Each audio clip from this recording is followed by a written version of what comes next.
Subscribe करें श्री चिन्मय आनंद बापू जी के YouTube channel को और हमारे वीडियोस को सबसे पहले देखने के लिए बेल आइकॉन को दबाना न भूलें। बहुत ध्यान से समझना, ओम शब्द जो है इसमें 3 अक्षर हैं, अ, उ और म। ये 3 अक्षरों को मिलाकर जो महापुरुष लोग, जो बड़े ज्ञानी महापुरुष लोग हैं, जिन्होंने इसकी व्याख्या की, 3 अक्षरों को जोड़ करके बना है ओम, ओंकार, अ, उ और म। इसमें पहला अक्षर जो है अ और दूसरा अक्षर है उ और तीसरा अक्षर है म। क्या मतलब? एक संत ने बहुत अच्छी व्याख्या की। अ का मतलब होता है अवतार। बहुत ध्यान से सुनना, ओम में 3 अक्षर हैं, अ, उ और म। पहला अक्षर जो है अ का इशारा है अवतार, और दूसरा जो अक्षर है उ का मतलब है ऊपर उठना। कोई भी अवतार लेकर परमात्मा जब धरती पर आए तो एक जगह बैठे नहीं। हाँ, अब राम जी आए धरती पर, अब केवल दशरथ अजीर बिहारी रहते तो उनकी प्रतिष्ठा न होती। केवल दशरथ के आंगन में छम छम छम छम घूमते रहते और वहीं रह जाते, राजा बन जाते, तो प्रतिष्ठा नहीं। अवतारों को ऊपर उठना होता है, वहां से आगे चलना होता है। भगवान राम को अयोध्या से जनकपुर की यात्रा करनी पड़ी, जनकपुर से फिर अयोध्या आए, अयोध्या से फिर निकले श्रृंगबेरपुर गए, श्रृंगबेरपुर से निकलकर फिर भगवान चित्रकूट गए, चित्रकूट से भी निकलकर फिर और आगे पंचवटी गए, पंचवटी से भी निकलकर फिर भगवान और आगे किष्किंधा गए, किष्किंधा से भी भगवान निकले और लंका नगरी की यात्रा करके फिर अयोध्या आए। तब भगवान की प्रतिष्ठा संसार में बढ़ी। तो अवतार, और दूसरा अक्षर है उ का मतलब है ऊपर उठना, और तीसरा अक्षर है म का मतलब है सब कुछ करने के बाद मौन हो जाना, शांत हो जाना, चुप हो जाना। निराकार मोकार मूलम तुरीयम ज्ञान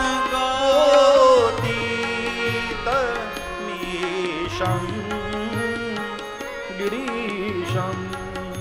निराकार मोकार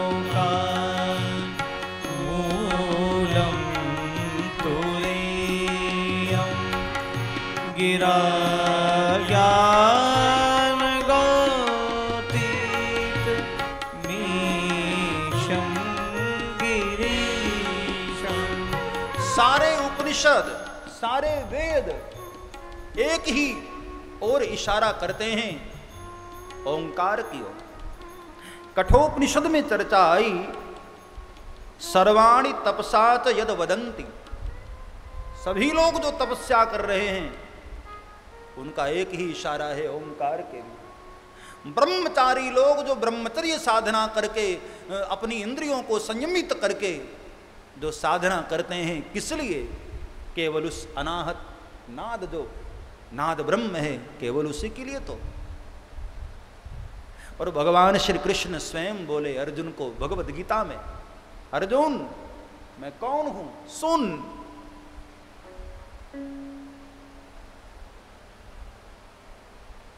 वेदों में जिस ओंकार का वर्णन है, माता धाता पितामह, वेदम पवित्र ओंकार ऋग साम यजुरेव च। पहले 3 ही वेद हुआ करते थे, बाद में चौथा वेद उसको ऋषियों ने किया। पितामह स जगतो माता धाता पितामह। श्रीमद् भगवद गीता। हे अर्जुन, पितामह स जगतो माता धाता पितामह, वेदम पवित्र ओंकार ऋग साम यजुरेव च। ये तीनों वेदों में जिस ओर इशारा किया गया, ओंकार की ओर, ऋग साम यजुरेव च, वो ओंकार मैं हूं। और ओम में भी 3 अक्षर जो है, पहला अक्षर अ है। भगवान ने अपनी विभूति बताते हुए अर्जुन से कहा कि अर्जुन वो अ अक्षर भी मैं हूं। क्योंकि आप अ बोलिए ना तो अ में कुछ करना नहीं पड़ता। आप जरा बोल कर देखो अ में न होठ आपको हिलाना है, न जीभ हिलाना है, न कंठ को कुछ ऐसा करना, सीधे आप बोल दिए। लेकिन दूसरा अक्षर है ऊ। ऊ में थोड़ा सा होठों को सिकुड़ना पड़ता है, थोड़ा, वो भी ज्यादा नहीं। हाँ, लेकिन म बोलना है तब तो पूरा ही आपको एक्टिविटी करनी पड़ेगी अपने होठों की। मानो महापुरुषों ने इशारा किया कि बड़े बड़े महापुरुष जब धरती पर आए तो पहले,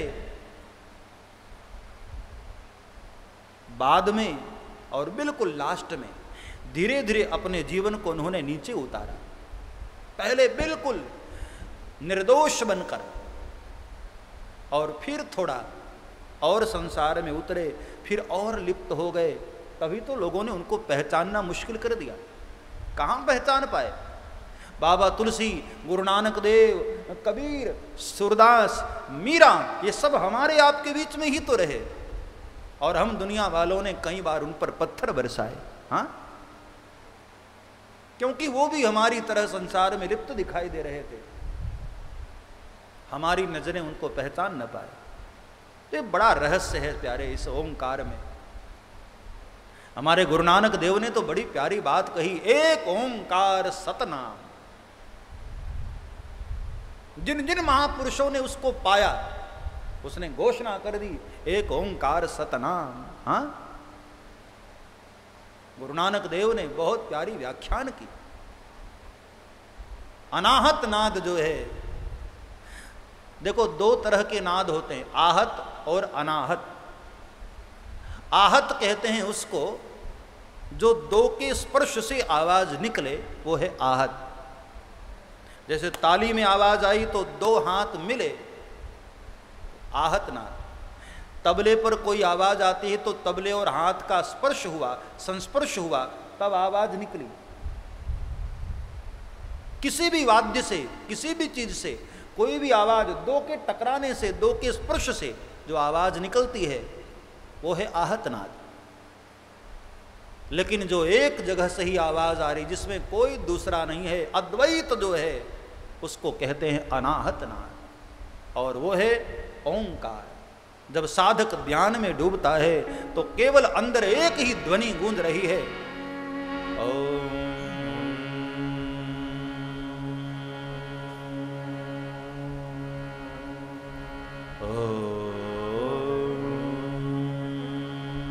केवल और केवल यही ओंकार।